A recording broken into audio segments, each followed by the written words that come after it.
Hi, this next section of storytelling flow I call developing the idea. So we've written our big list of 12 or 14 items that sort of check in with where we are now.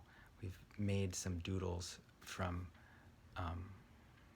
from that and come up with a narrative image, a single image that has somebody doing something. From that, we're going to develop that idea in a sort of structured way. Again, this is like vinyasa, so there's a little bit of structure and a little bit of fluidity at the same time. There is a worksheet. Looks like this.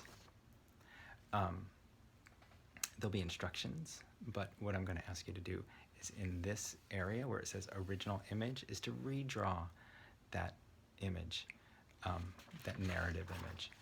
And just for the sake of ease right now, I'm going to point to this person coming out of the water, this Suge drawing from Screw Style, and say that that's my original image. That's just for the ease of this exercise.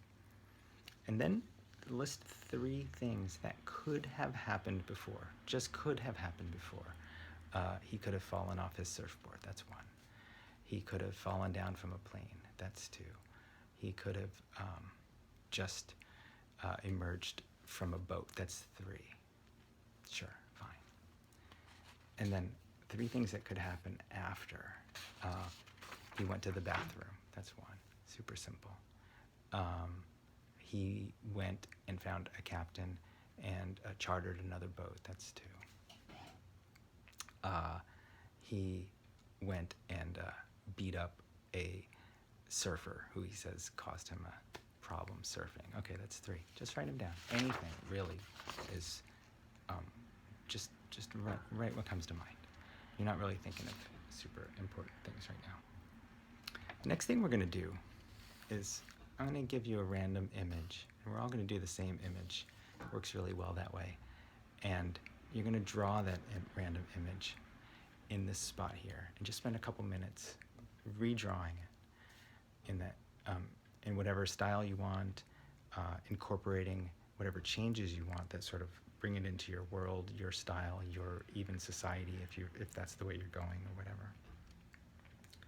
And then I want you to write, how does this image relate to your image? So if the one image I tend to use a lot, and so if I do choose this image, it's 2 people on a car and water. Interesting that it's got water. So if I was to draw that, I would draw it here, and then I would say, oh, it relates because they're also in the ocean, and they're watching this boy come out, and they're wondering, maybe, if they can somehow get out of the car and onto the land like this boy has done. I don't know. That's what I would write down. And you can spend another moment and write down a couple other possible ideas about what that could mean. Maybe that boy escaped out of their car and is that's how it can relate. That's all we need right now, is just some ideas.